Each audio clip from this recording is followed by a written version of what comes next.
Ok, je me lance. Première vidéo YouTube pour moi. Pour ceux qui me connaissent pas, bonjour à tous. Je m'appelle Mauricio Vieira, j'ai 23 ans et je suis investisseur et entrepreneur dans l'immobilier depuis maintenant presque 6 ans. Je fais cette vidéo YouTube pour pouvoir aider le Mauricio d'il y a 5-6 ans en arrière qui souhaitait se développer, souhaitait approfondir ses connaissances, souhaitait investir dans l'immobilier. Aujourd'hui, mon but réellement, c'est de pouvoir aider le maximum de personnes à acheter leur premier bien immobilier. Cette vidéo, c'est la première d'une longue série de vidéos où je vais détailler étape par étape le process d'un investissement immobilier rentable. Quand j'ai commencé à m'intéresser à l'immobilier, j'étais perdu. Je savais pas par où commencer, qu'est-ce que je devais chercher, comment se passaient les financements. Je ne savais rien du tout.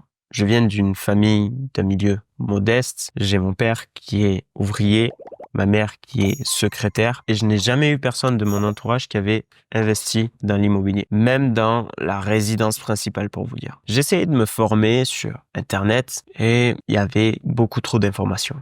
Trop d'informations qui n'étaient pas forcément viable. Et c'est exactement pour ça qu'aujourd'hui, je décide de créer cette série de vidéos. Alors, je sais que tous les formateurs immobiliers vont probablement me détester après cette série de vidéos parce que je vais révéler en toute transparence tout le process pour monter un investissement immobilier. Mais j'estime que le process reste le même pour un investissement à 100 000 euros ou un investissement à 1 million. Et je me suis toujours promis d'aider le Mauricio d'il y a 5-6 ans en arrière, qui est derrière cet écran et qui veut se lancer, mais qui sait pas par où commencer. Pour vous raconter rapidement ma petite histoire, au début, je n'avais rien. J'étais encore un simple étudiant, j'avais 17 ans à peu près, et j'étais encore dans les études. Je faisais des études de mécanique automobile. J'avais pas d'argent de côté, pas de connaissances particulières dans le milieu d'investissement, parce que j'avais aucun entourage qui avait investi auparavant, et surtout, j'avais aucune expérience dans le relationnel, dans le développement personnel, dans l'investissement, dans tout ce qu'un investisseur a besoin, clairement.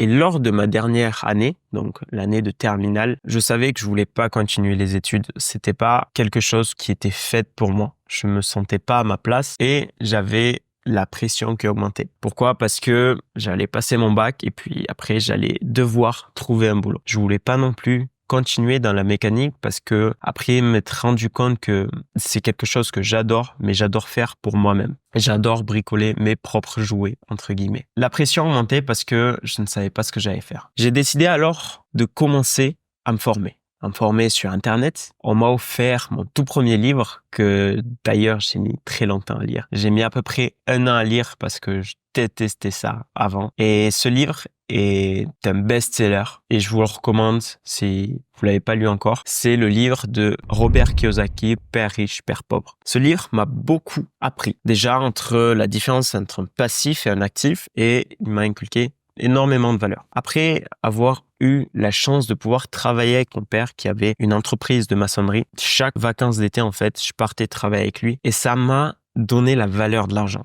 J'ai pu mettre 2-3 sous de côté et à 18 ans, j'ai réellement pris la décision de me former de manière plus rigoureuse. Et n'ayant pas de mentor autour de moi, j'ai décidé de prendre un accompagnement. Cet accompagnement à l'époque m'avait coûté 6 000 euros. Oui, 6 000 euros, ce n'est pas rien. Ces 6 000 euros, j'ai pu les payer après avoir terminé mon bac et après avoir travaillé à maçon. J'étais salarié dans la boîte de mon papa et non, c'était pas un traitement de faveur, bien au contraire. J'ai eu la chance d'avoir une éducation un peu à la dure qui m'a forgé, qui m'a appris à me donner à 110% sur tout ce que je fais. Et si je veux quelque chose, que je me donne les moyens d'aller les chercher. Et c'est pour ça que j'ai décidé, après plusieurs mois de travail, de pouvoir me payer cet accompagnement. Oui, j'avais le choix de me payer une nouvelle moto, une nouvelle voiture ou d'autres plaisirs, partir en vacances avec les copains, mais j'ai décidé que il était plus important pour moi de construire mon avenir parce que clairement, je me voyais pas travailler 65 ans dans un même métier à faire la même chose tous les jours. Et c'est pour ça que j'avais pris la décision de me faire accompagner. 8 mois après, me voici propriétaire de mon tout premier bien immobilier. J'avais 19 ans exactement. J'avais négocié mon tout premier appartement pour 145 000 euros. Il était affiché à 168 exactement et j'ai réussi à l'acquérir pour 145 000 euros. C'était un T4 de 80 mètres carrés que j'ai transformé en T5 et que j'ai exploité en colocation. Cet appartement, je le possède encore aujourd'hui et c'était un appartement qui est rentable.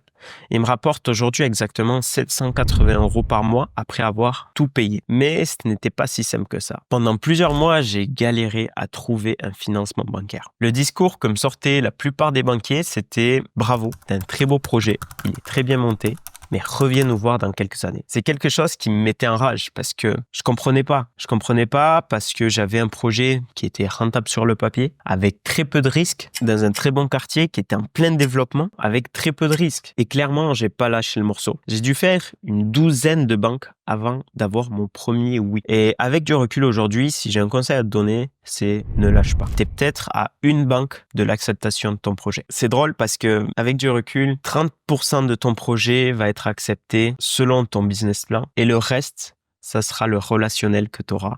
C'est la relation que tu auras avec ton banquier. Clairement, il n'y a rien de plus vrai. Et ma petite part de chance à ce moment-là, c'est que j'avais pris un rendez-vous avec un banquier qui était chez LCL et il n'était pas disponible. Et à la place, en fait, j'ai eu le directeur d'agence. Si il regarde cette vidéo, je l'en remercie encore aujourd'hui parce que si j'en suis là, c'est notamment grâce à lui. Donc, petit clin d'œil à vous si vous regardez cette vidéo. Donc, c'était la banque LCL et j'ai eu la chance d'avoir le directeur d'agence directement.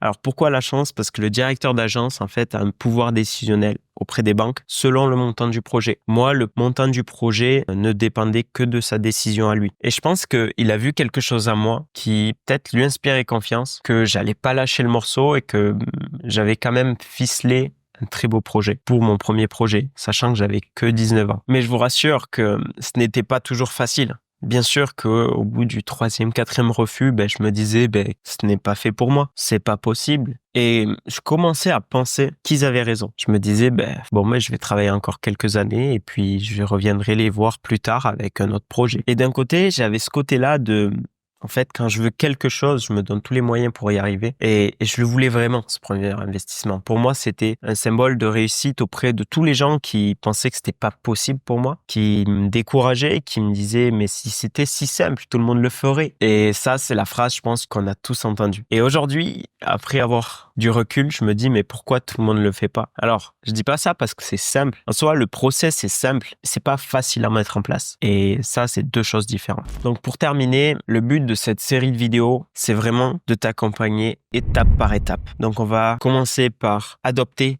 un mindset qui nous permettra de pouvoir être en condition d'acheter un investissement. On va voir ensemble comment définir des stratégies, faire des études de marché, demander un financement, mettre en place tout le process travaux, le process mise en location et l'automatisation. Parce que oui, le but d'investir dans l'immobilier, c'est pas de se créer un deuxième boulot, loin de là, c'est de se dégager des revenus chaque mois, passivement.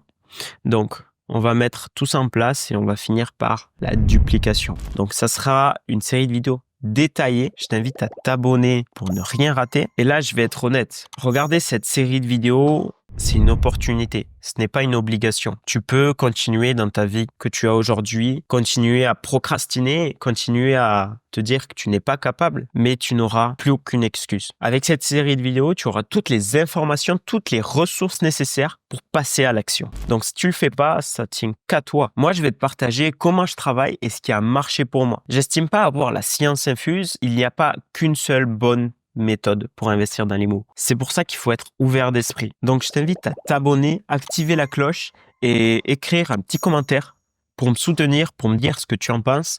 Et on se revoit très vite de l'autre côté. Ciao, ciao.